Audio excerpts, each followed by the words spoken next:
Welcome to Jay's movie and art workshop video. Today I'm drawing Daredevil, Matt Murdock dressed in a dark black vigilante outfit, his father battling Murdock and Karen Page, and also Wilson Fisk in a comic style poster.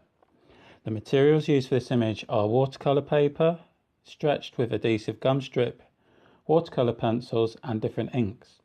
A calligraphy pen was also used and ink out of a jar, so in some areas where there was a lot of dark, I used a small brush and added some dark ink. My review is based on the first 4 episodes of Season 1's Netflix series Daredevil, released in 2015. There is a good backstory of how Murdock was blinded as a child in the accident and his paternal relationship with his father battling Jack Murdock, who is part of a match fixing ring of throwing boxing matches for money. Hell's Kitchen has been divided up into small controlled areas of organised crime. The Russians, the Japanese are all controlled by Fisk.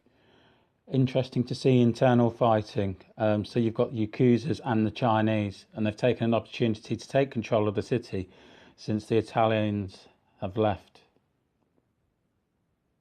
So there was a really good, enjoyable fighting scene at night with Murdock at the docks, and we get a sense of his ability and agility when skull bashing these bad guys.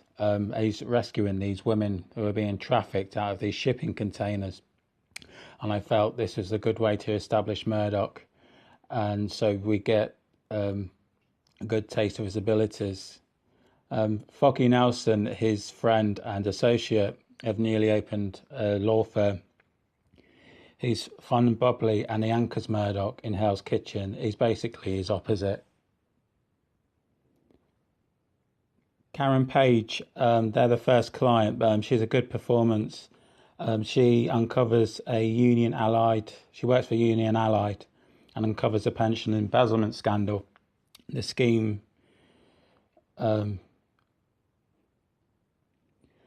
so she's framed for a violent stabbing of a co-worker because the Union Allied have been exposed, and she has this data file on this USB stick, and they're hunting her down. Murdock stops Karen from being prosecuted, but he also stops her from being assassinated too by a hired hitman when the prosecution fails.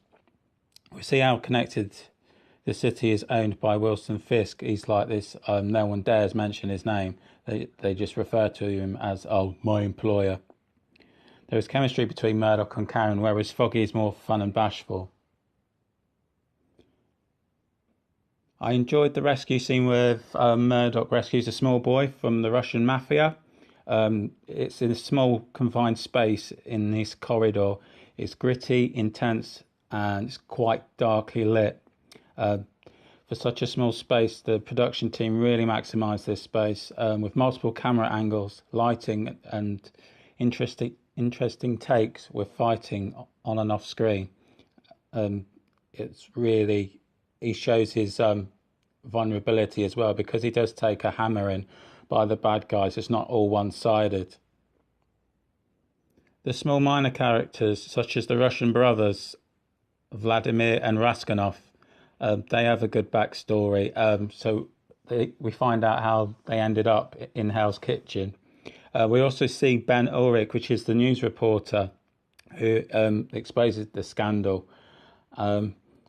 He's got issues with hospital fees. I think it's his mother. I'm not entirely sure, but the overall tone of the series is more tailored towards a more mature palette. It's got more of a Gotham feel to it than a Marvel feel.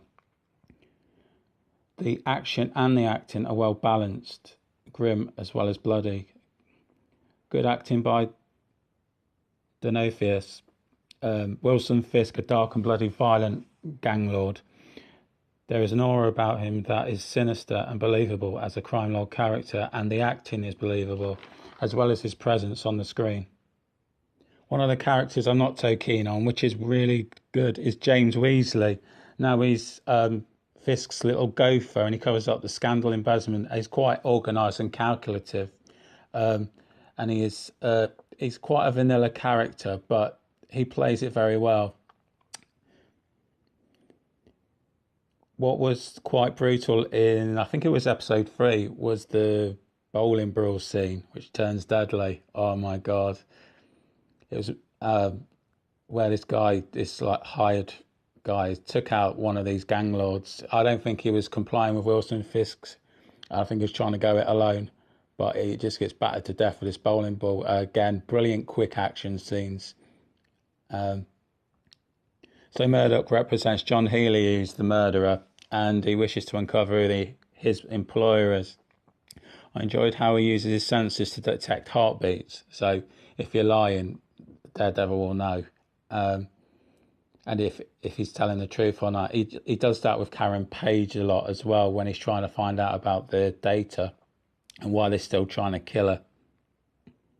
The Russians repeatedly fail against Daredevil to entrap and kill him at first, but the kidnapping of the child failed second, and this is where Murdoch wipes him out in the taxi rank, again darkly lit.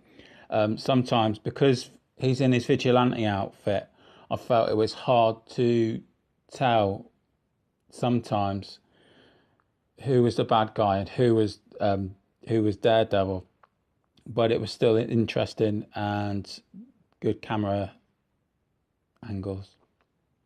Because the Russians keep failing, we get a real taste of Wilson Fisk. It gets interrupted. He's on a date with this woman who she runs an art gallery, because he's into his art, and it gets interrupted because the Russians fail to get Murdoch, and he basically slams his head in a car door repeatedly, and until he beheads him.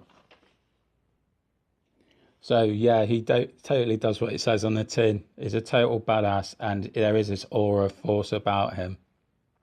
As for the storyline, it's good so far. I'm going to give it a 7 out of 10. I hope it'll get more twisted, and I'm looking forward to seeing more characters emerge.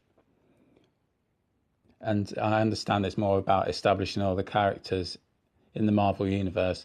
Claire Temple, she features in Luke Cage as a nurse. Well, she's in this as well, and she patches Murdoch up. So there's a good continuity in the Marvel Universe.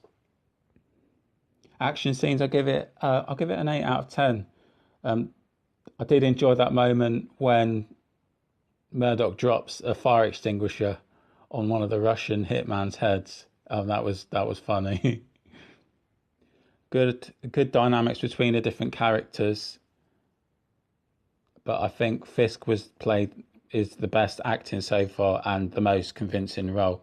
But Murdoch's also played well. I can't wait to see Murdoch battle against the Yakuza and the Chinese gangs. I don't fully know the motives yet, but overall 8 out of 10 so far. We have a little snapshot of the drug dealers as well, managed by Madame Gao. The employees are more like prisoners. They're blinded as well, but I'm not sure if it's the same chemicals that blinded Daredevil. Also, you get to see this Japanese character that looks at a map of Hell's Kitchen and it looks like he wants total domination, but I'm looking forward to seeing how these different elements work with under Fisk, or will they try and take him out? Next week, I'm going to be creating a load of villains. So it's going to be like a villain week next week. And I'll be watching the next 4 episodes.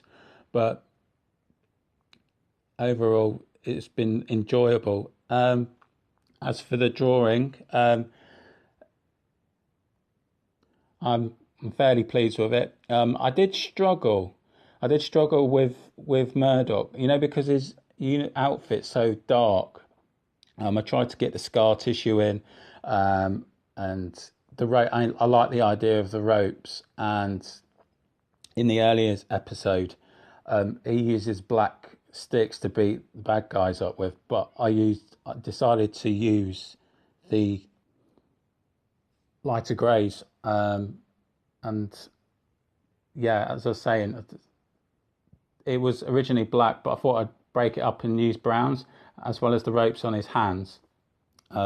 Decided to do like a Rubik's Cube kind of cityscape in the background as well. And because I was using ink on watercolour paper, it didn't always behave like I wanted it to. So what I ended up doing was penciling, or using like a watercolour pencil first on some areas, then inking, and that's what stopped it from bleeding so much. I noticed that it started bleeding when I started doing Wilson and Fisk on his shoulder. It started bleeding out, and that's why he's in front of Daredevil and not as a background. I also on the typography, I didn't use a wash. I just I did about several layers of red pencil, but the backwash was straightforward to do, the backwashing and that. So you do your backwash and your inking, and then do your penciling. But overall, I'm pleased with it. So I'm gonna do villains next week. So bye from me, and I'll see you soon.